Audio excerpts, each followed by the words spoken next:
Good day, ladies and gentlemen. It's Pastor James Reese, Heaven's Light Ministries, preacher on patrol. I hope you're having a great day. Let's talk about God's love for just a minute.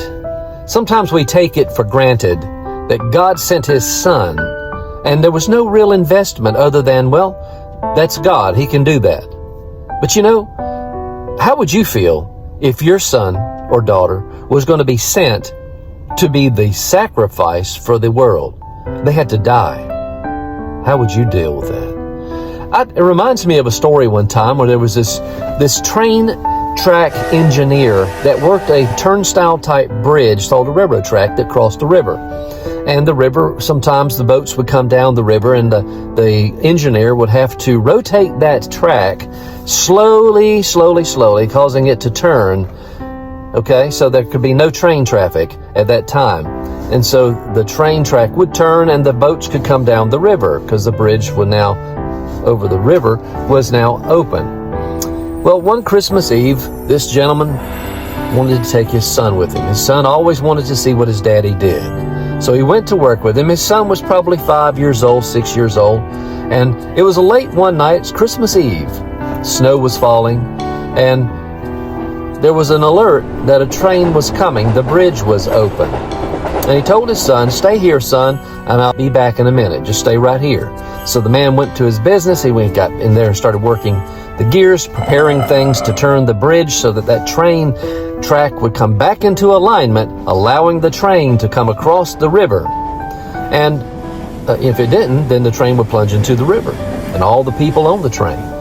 Well, lo and behold, while he's in the process of doing this, the son decides to climb down into the gearing down in the bottom where the track gears are.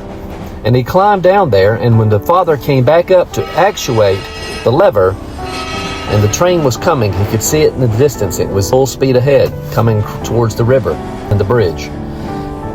And he did not have enough time. He screamed for his son, climb up, get out of the way, get out of the way.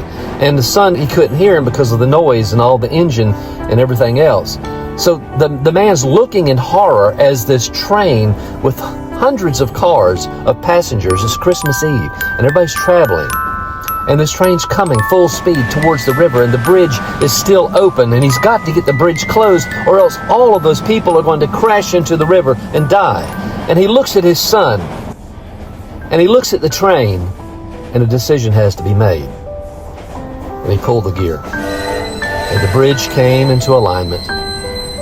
The train crossed over the river safely, and he could even see the faces of the people as they crossed over, completely oblivious to the fact that his son lay dead beneath them. His life was given so that they could live. That's a horrifying story, but you think about what your Father in heaven has done for you and for me. I'll tell you what, if you have a heart, you'll feel the heart of the Father. He loves His Son so much that He sent Him to die for you and I, to a world who could care less. But you know what, ladies and gentlemen? There are those of you and I that love God with everything in us.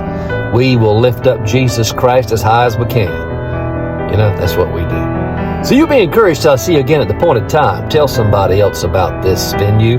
Be sure you hit the like button, subscribe, notification bell, so you can get the new alerts when they come in. So you be encouraged, and let's light up this world for Jesus Christ.